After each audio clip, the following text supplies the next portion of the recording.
Hello, YouTube!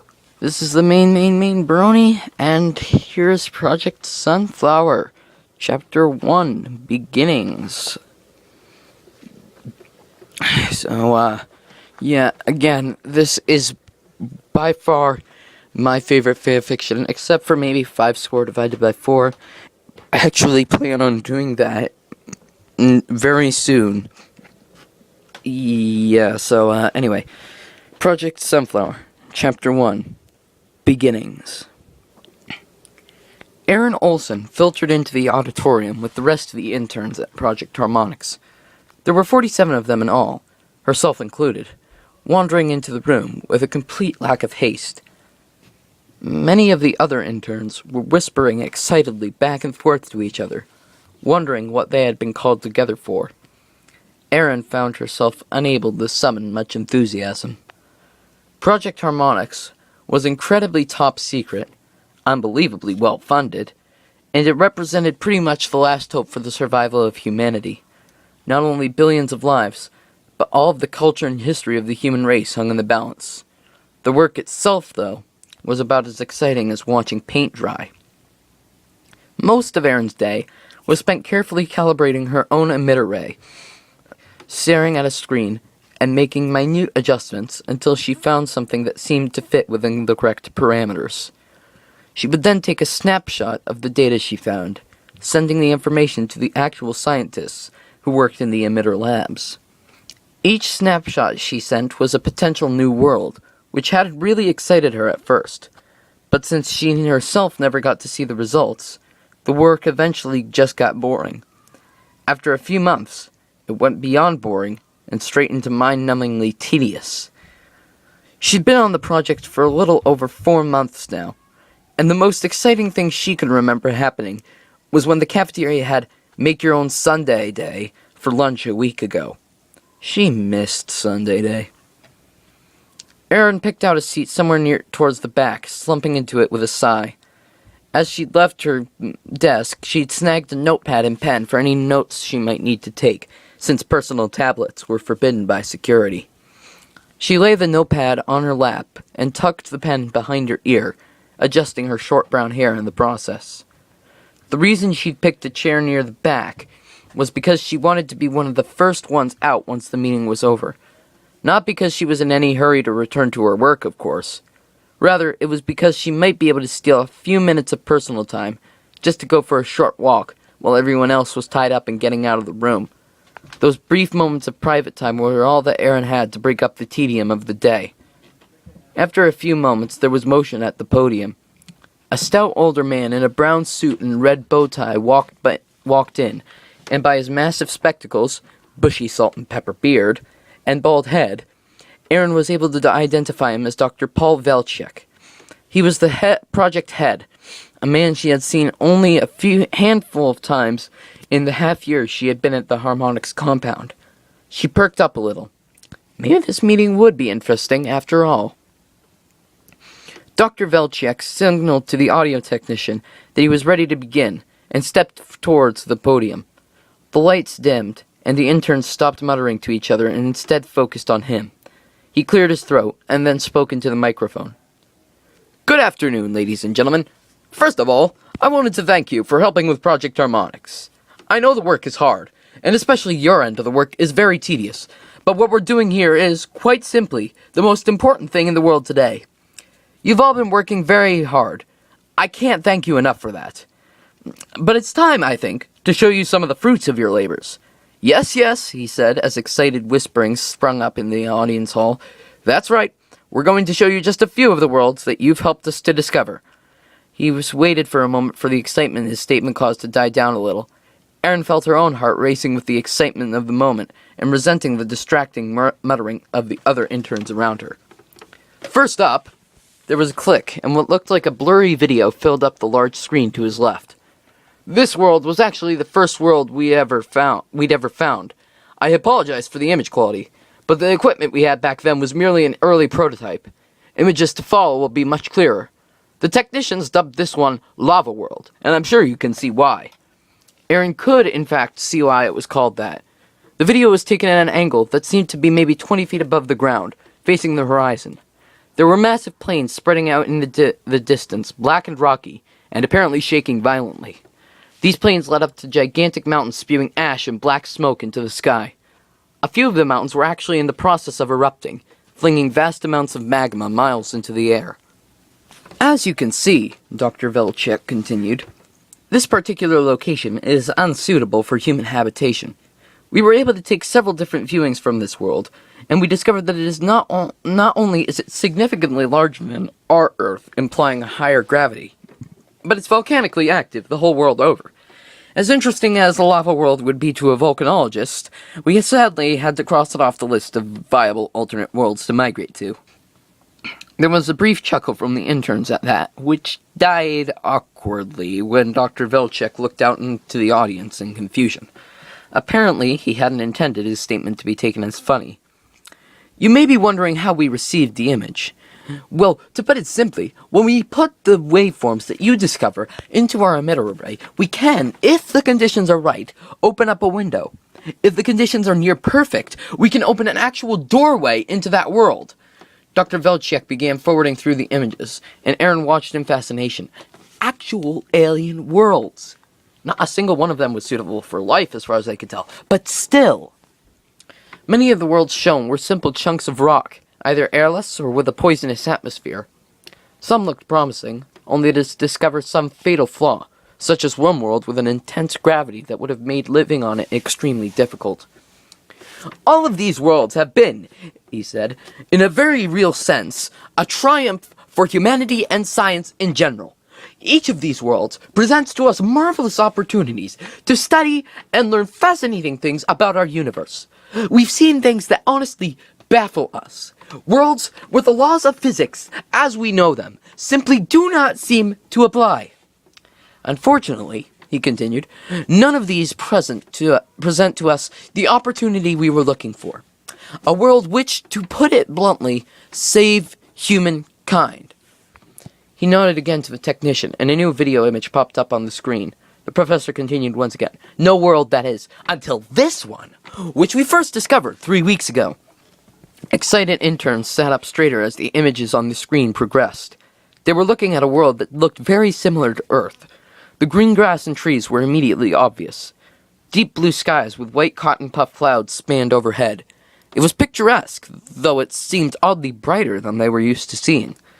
Dr. Velchek let the interns gabble on excitedly for a few minutes, and then raised a hand for silence. Once they had settled down, he began speaking again. Now this world looks very much like our own. Some species of plants are unknown to us, but we see many that look very similar to ones that we have here on Earth.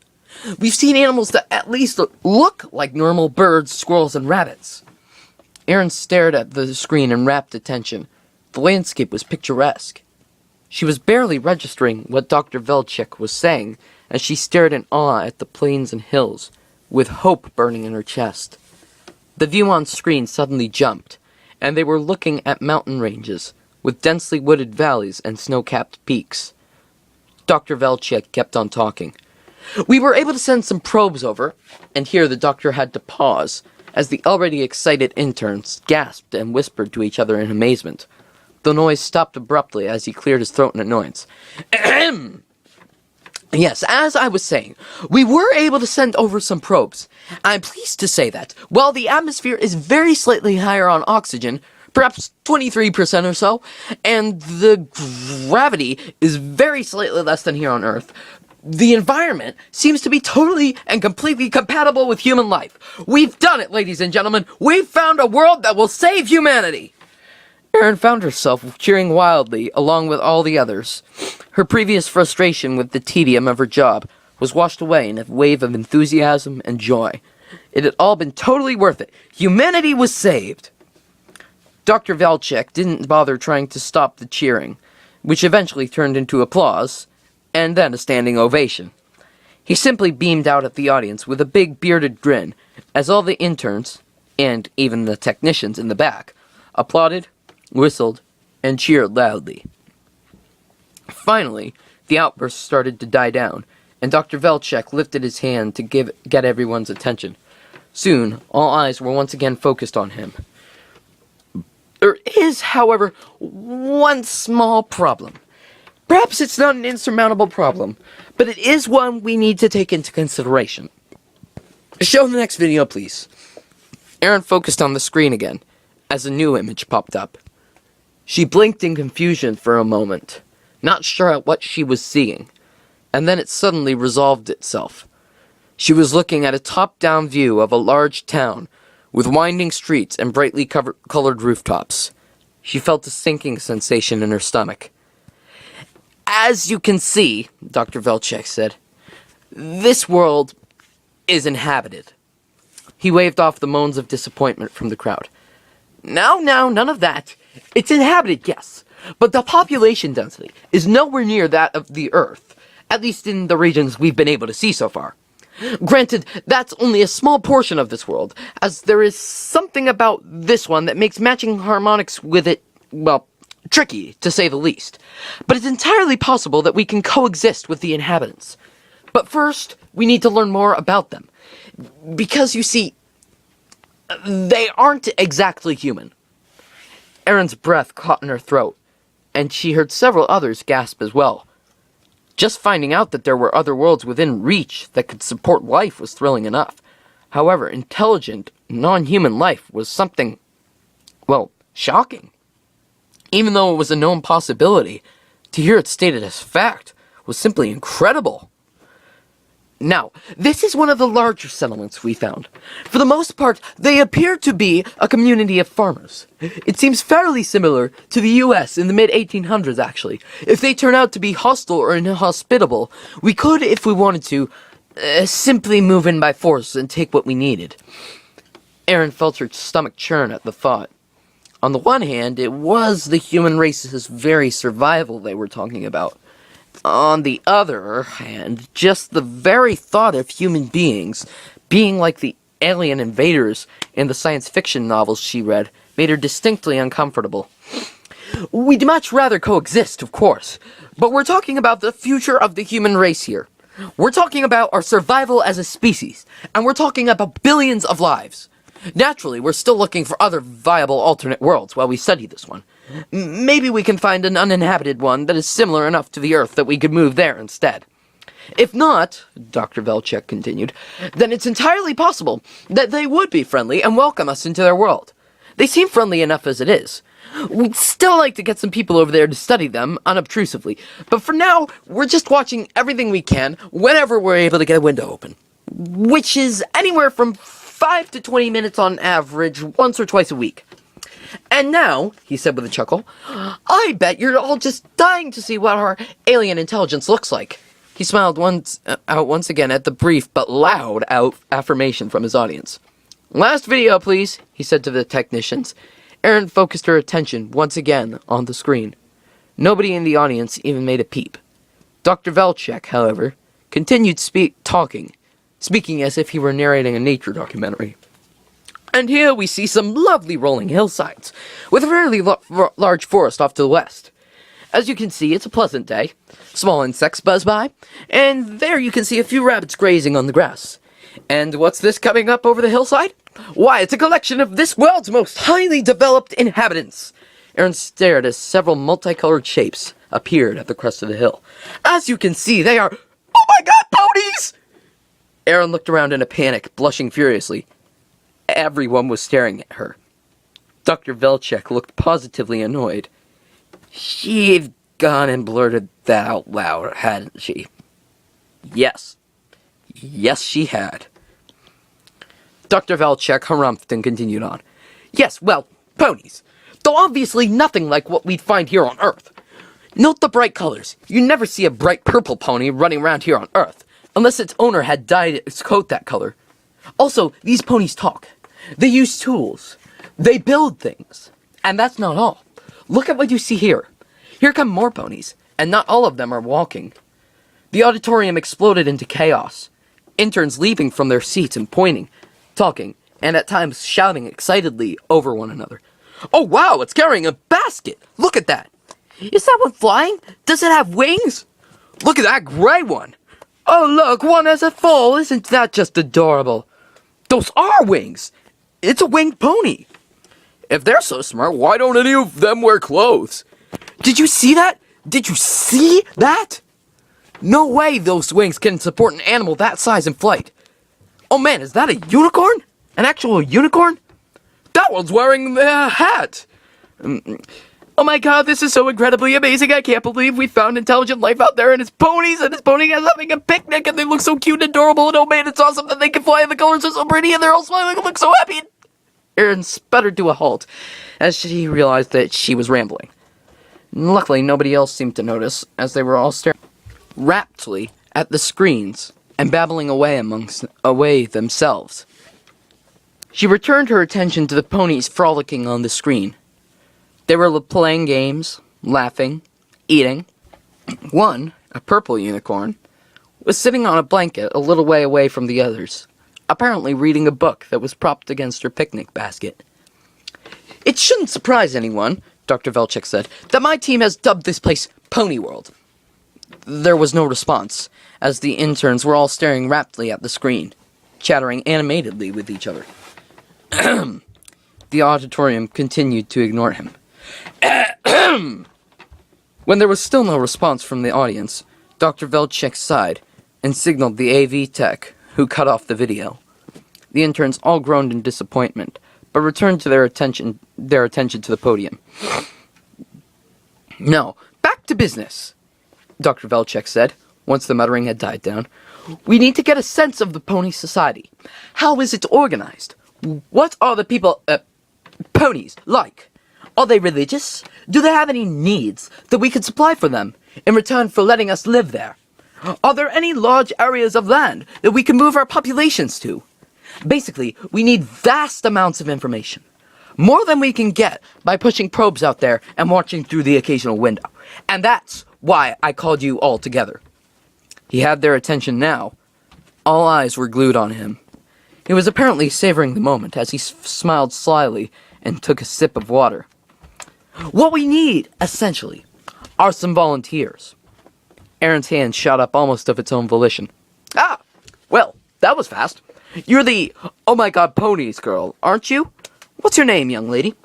Erin, sir. Erin Olson. And why are you volunteering for this project when we don't know what we'll even ask of you? We don't know what we'll even ask of you. Erin thought about it for a moment. Well, sir, will this project involve staring at a small screen while making minuscule adjustments for 12-hour shifts? Dr. Velchik laughed, as did many of the interns in the auditorium. No, it will not. But it will involve being subject to an experimental harmonics gateway, being sent to this new world, and observing the ponies in their environment for some time while we gather data. And also, you'll be undergoing surgery to have several various probes and sensors inserted into your body in order to better facilitate our data gathering. Erin noticed her arms started drooping as the professor went on. Staying there? She thought she'd just help with the observation. And what was that about surgery? Being turned into some sort of living cyborg probe thing didn't sound like a wise thing to do. Plus, what if the ponies, as cute and sweet-natured as they seemed, turned out to be hostile? Then again, the entire human race was at stake, which was why she spent the last 6 months doing permanent damage to her eyes by staring at that stupid harmonic screen. Someone had to do it. Someone had to take the risk. Besides, anything would be better than another few months of staring at that screen. She determinedly forced her arm back up. I'm in, she said resolutely. Wonderful, Dr. Velchik said with a grin breaking through his bearded face. Do we have any other takers? 3 others volunteered within the next few minutes, and one more hesitantly raised her hand as Dr. Velchik continued to alternately plead, cajole, and entice others to volunteer. After another 5 minutes of normal raised hands, it became clear that he had all the volunteers he was going to get. Well then, he said, clearly not satisfied, but determined to put a good face on it. We have 5 volunteers. 5 brave souls who are willing to go the distance and face the unknown and... apparently that last young lady has reconsidered. Very well. 4 brave souls. Stand up then, you wonderful people. Stand up. We salute you. Erin stood up, blushing furiously, as Dr. Velchik led a round of applause for her and the other volunteers. The applause continued for longer than it should have, then slowly and awkwardly died down. Aaron remained standing, unsure of what to do next. Dr. Velchek had apparently forgotten about them, and was leafing through some papers at the podium. She caught the eyes of another volunteer, a young man she knew as Adam. He shrugged, and then motioned toward the podium. Aaron shrugged as well, and when Adam started to make his way down the aisle, she did as well. The other two volunteers also made their way down, and they all stood, uncertainly, on the floor next to the raised stage where the podium resided. Finally, Adam cleared his throat. "What?" Dr. Velchek looked around, startled. "Oh, yes, of course. Everyone, thank you for coming today. Feel free to take an hour of celebration at the cafeteria before returning to work. We still need to find other viable alternate worlds, just in case this pony world doesn't pan out." Then, as the other interns started filtering out the back of the auditorium, Dr. Velchek turned to the four volunteers and smiled warmly. "Ah, my dear volunteers! Wonderful, wonderful. Please, for now, join your peers and get something to eat. It's a special day. We ordered in cake and ice cream. It's waiting in the cafeteria. Mention that you're a volunteer and you should get an extra large slice. Here you go." And with that, he handed each of them a folder with a few papers in it. "Read those over as soon as you can, after the cake, of course, and meet me in conference room 4C in 3 hours. There are a few things we need to go over." Aaron Hopper opened her folder, as did the other three volunteers. It just seemed to be a standard release form, a confidentiality agreement, and a medical checklist. "Well," said Adam, "that was sure interesting. But for now, let's go get some cake." Aaron couldn't have agreed more on both counts. Well, there you have it. Chapter 1, Beginnings. There are a few more chapters of setup. I think it's around chapter 5 or 6, maybe 7 at the latest, that we actually start getting to interact with the main 6. Yes, I know it was Twilight who obviously was the purple unicorn. After all, she is the egghead. And I'm an egghead too. Otherwise, I probably wouldn't be doing this. But anyway, I digress. So, yeah, please leave a like, subscribe if you want to, find out more about hear more of Project Sunflower.